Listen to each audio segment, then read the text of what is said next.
வணக்கம். இன்னைக்கு நம்ம வீடியோல ஸ்பைசியான டவா சிக்கன் செய்ய போறோம்.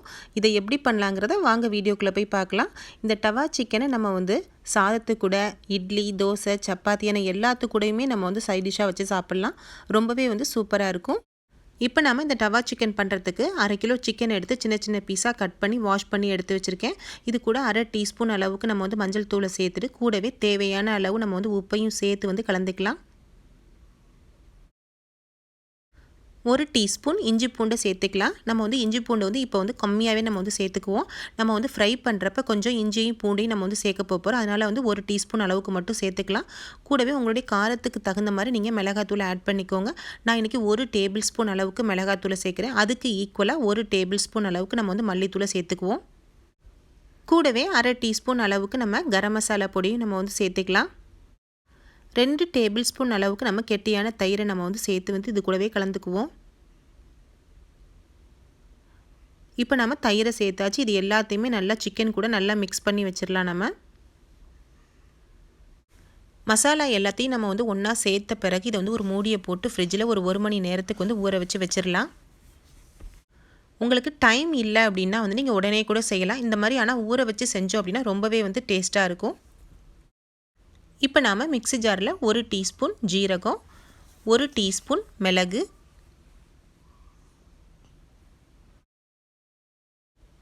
1 டேபிள் ஸ்பூன் அளவுக்கு மல்லியை சேர்த்துக்குவோம். கூடவே 4 காஞ்ச மிளகாவை நம்ம சேர்த்துக்கலாம். சேர்த்து இது எல்லாத்தையுமே நல்லா மிக்ஸி ஜாரில் கொஞ்சம் கொரப்பாக அடித்து எடுத்துக்கோங்க. ரொம்ப நைஸாக அரைக்க வேண்டாம். கொரப்பாக இந்த மாதிரி பக்குவத்தில் நம்ம அரைச்சி எடுத்துக்குவோம். இப்போ நாம் அடுப்பில் டவாவை வச்சுட்டு இதில் நான் இன்றைக்கி 4 டேபிள் ஸ்பூன் அளவுக்கு நல்லெண்ணெயை சேர்த்துக்கிறேன். இந்த சிக்கன் பண்ணுறதுக்கு நம்ம நல்லெண்ணெயை சேர்த்து செஞ்சோம் அப்படின்னா ரொம்பவே நல்லாயிருக்கும். இது கொஞ்சம் எண்ணெய் அதிகமாக சேர்த்தோம் அப்படின்னா தான் ரொம்பவே நல்லாயிருக்கும். இது கூடவே இன்றைக்கி 2 பல் பூண்டு, சின்ன பீஸ் இஞ்சி பொடியாக கட் பண்ணி நம்ம சேர்த்து வதக்கிக்கலாம். கூடவே 4 சின்ன பச்சை மிளகாவையும் நான் கட் பண்ணி சேர்த்துக்கிறேன். நல்லா பச்சை மிளகாய் பொரிஞ்சு வந்த பிறகு கூடவே 2 கொத்து கருவேப்பிலையும் நம்ம சேர்த்து வதக்கிக்கலாம். ஒரு பெரிய வெங்காயத்தை கட் பண்ணி எடுத்து வச்சுருக்கேன். இதையும் நம்ம சேர்த்து வதக்கிக்குவோம். கூடவே ஒரு 1/2 டீஸ்பூன் அளவுக்கு உப்பையும் சேர்த்து நம்ம வதக்கிக்கலாம். நீங்கள் அதிக நேரம் வதக்கணும்னு அவசியம் இல்லை. ஒரு 2 நிமிஷம் வதக்கினாலே போதுமானதாக இருக்கும். வெங்காயம் ஓரளவுக்கு வதங்கி வந்துருச்சு. இப்போ நம்ம மேரினேட் பண்ணி வச்சுருந்த சிக்கனையும் சேர்த்து இது கூடவே நம்ம கலந்து விட்டுக்கலாம். சிக்கனை நல்லா கலந்து விட்ட பிறகு நம்ம பொடி பண்ணி வச்சுருக்க மிளகு ஜீர பொடியை இதில் நம்ம சேர்த்து கலந்துக்குவோம். எந்த பொருளையுமே நம்ம அதிக நேரம் வதக்கணும்னு அவசியம் இல்லை. ஒரு 2 நிமிஷத்துக்கு வதக்கினாலே நமக்கு கரெக்டாக இருக்கும்.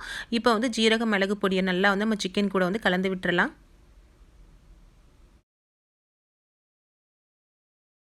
ஒரு தக்காளியை நம்ம இப்போ கட் பண்ணி சேர்த்துக்குவோம். சேர்த்து நல்லா கலந்து விட்டுக்கலாம்.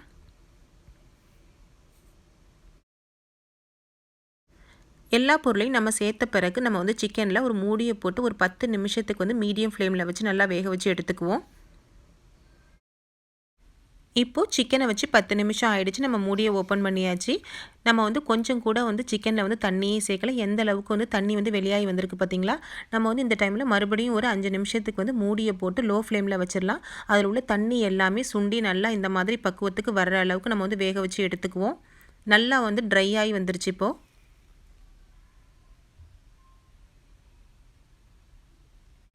தண்ணி எல்லாமே சுண்டி நல்லா நமக்கு ட்ரை ஆன பிறகு நம்ம கொஞ்சமாக வெங்காயம், தக்காளி, பச்சை மிளகாய், கருவேப்பிலை இது எல்லாத்தையுமே தூவி ஒரு 2 நிமிஷத்துக்கு அடுப்பில் வச்சுருந்து நம்ம ஆஃப் பண்ணிடலாம்.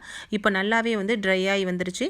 இப்போ ஒரு சின்ன பீஸ் வெங்காயம், ஒரு பாதி தக்காளி, ஒரு பச்சை மிளகாய் இதை நான் கட் பண்ணி எடுத்திருக்கேன்.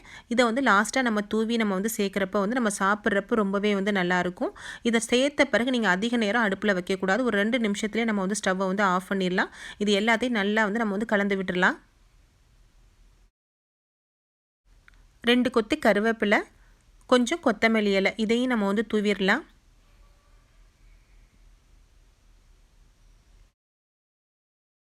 கொத்தமல்லி இலையை தூவின பிறகு நம்ம ஸ்டவ்வை ஆஃப் பண்ணிடலாம்.